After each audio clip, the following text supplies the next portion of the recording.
నమస్తే అన్న. నమస్తే బాగున్నారా? ఏపీలో విజయవాడని వరదలు అయితే ఫుల్గా ముంతెచ్చేసాయి, చాలా చోట్ల పోనీ. బట్ విజయవాడ ఏంటంటే మరి టూ మచ్గా మిగిలిపోయింది. చంద్రబాబు నాయుడు ఎక్కడ అలసిపోకుండా 24 గంటలు అక్కడే ఉండి వాళ్ళతో ప్రజల మధ్య తిరుగుతున్నారు. సో ఎలా అనిపిస్తుంది? అంటే ఈ ఫ్లడ్స్, ఈ వాతావరణం ఎప్పుడు ప్రకృతి ఎలా ఉంటుందో తెలియదు. చంద్రబాబు నాయుడు గారి గురించి ఈరోజు ప్రత్యేకంగా మనం చెప్పుకోవాల్సిన అవసరం లేదు. ఆయన 24/7 కష్టపడుతూనే ఉంటారు.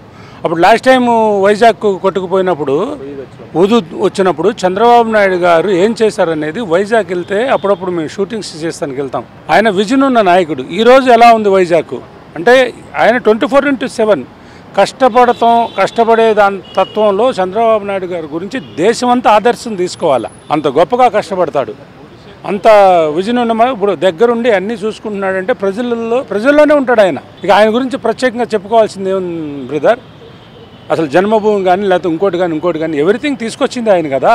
అంటే వర్క్ పరంగా చెప్తున్నాను నేను, ఇక వ్యక్తిగతంగా అంట అది వేరే విషయం. జగన్మోహన్ రెడ్డి గారు కూడా ప్రజల మధ్యకి వచ్చి అడుగుతున్నారు కదన్న, మీకు అన్ని అందేయా లేదని చెప్పి ప్రజలు కూడా తిరస్కరించారు ఆయన్ని. సో ఎలా అనిపిస్తుంది చూస్తుంటే? అది ఎన్ని నెలలు అవుతుంది ఎలక్షన్స్ జరిగి? 6 నెలలు, 1 ఇయర్, 6 నెలలు అవుతుందా?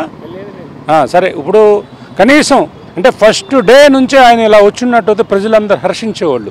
బట్ వర్షాలు వచ్చిన తర్వాత కామన్ మ్యాన్గా నేను అడిగేకి వచ్చిన ఒక ప్రతిపక్ష హోదా కూడా లేదు. ప్రజలు ఏం చేశారనేది మొత్తం ఇండియా మొత్తం తెలుసు. వైనాట్ 175 అన్నోడు వైనాట్ 15కో 11కో పడిపోయింది అది. సో అలాంటిది ఈ రోజు వచ్చి ఈ ఫ్లడ్స్లో వస్తే కామన్ మ్యాన్ అడిగే క్వశ్చన్స్ అతను అడుగుతుంటే మాకు ఆశాస్పదంగా ఉంది. అదేంటి అడిగేది? అతను చేయకపోతే కదా. సరే, జగన్మోహన్ రెడ్డి గారు సో ఆయనకు ఒక 5 సంవత్సరాలు ఇచ్చారు, ఏం చేయలేకపోతే పక్కన పెట్టేశారు. ఇలా వచ్చి అందుతున్నాయా లేవు అని అడగటం తూచి. వరుసగా వైసీపీ వాళ్ళు చేసిన అక్రమాలన్నీ బయటకు వస్తున్నాయన్న. ఇవన్నీ చాలామంది అరెస్ట్ అవుతారని చెప్పేసి అంటున్నారు. అసలు ఎలా చూడొచ్చు?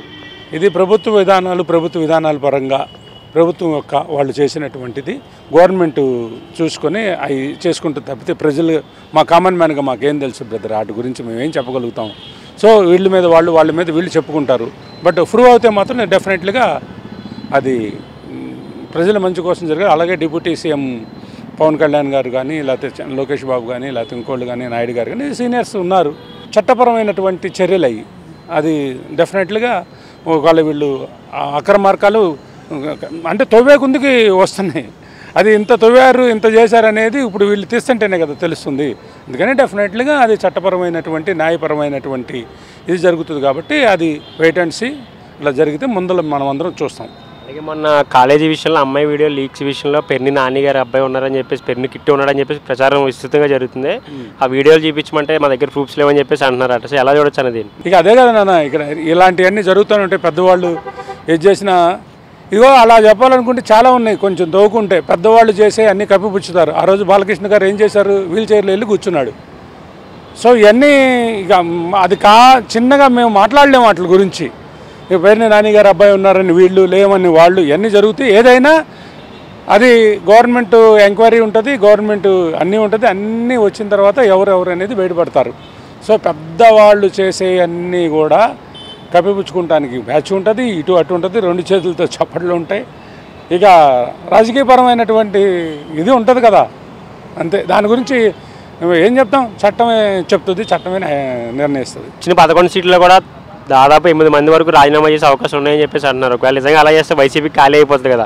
జగన్మోహన్ గారి పరిస్థితి ఏంటంటారు? ఇప్పుడు అది ఇంపాసిబుల్. పాత నీరు పోతే కొత్త నీరు వస్తుంది. అధికార పార్టీలోకి ఎమ్మెల్యేలు వెళ్తూ ఉంటారు, వస్తుంటారు. మరి అలాంటి తెలుగుదేశం వాళ్ళందరూ వైఎస్ఆర్సీపీలోకి వెళ్ళారు. ఆ రోజు చంద్రబాబు నాయుడు గారు ఖాళీ అయినట్ట. అంత రాజకీయం 5 ఏళ్ల తర్వాత సమీకరణలు, వీళ్ళు చెప్పిన వాగ్దానాలు, వీళ్ళు చెప్పినటువంటి విధి విధానాలు, ఇక అమ్మఒడులు అవి అన్నీ చెప్పాడు. అవన్నీ చేయకపోతే ప్రజలు సేమ్ మళ్ళా పట్టిస్తారు. ప్రజలేమి ఇక్కడ పిచ్చోళ్ళు కాదు. నీకు చెప్పింది ఇసుక ఫ్రీ అంటున్నారు, అది ఇది అంటున్నారు, అన్నీ తెలుసు కదా వాగ్దానాలు అలా ఉన్నాయి. అవి చేయకపోతే పోతే పోయారండి, మళ్ళీ ఇంకొకటి వస్తాడు. దానివల్ల పార్టీకి అంటే జగన్మోహన్ రెడ్డి గారు పార్టీని నిలబెట్టగలిగే శక్తి అతని దగ్గర ఉంది. ఒకటే కదా అన్నీ చేసుకొచ్చాడు. అది చూద్దాం, ఖాళీ అవుతుందా ఖాళీ కాదా.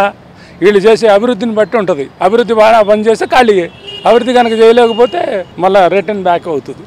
నా అనుభవంలో నేను చూసింది అది.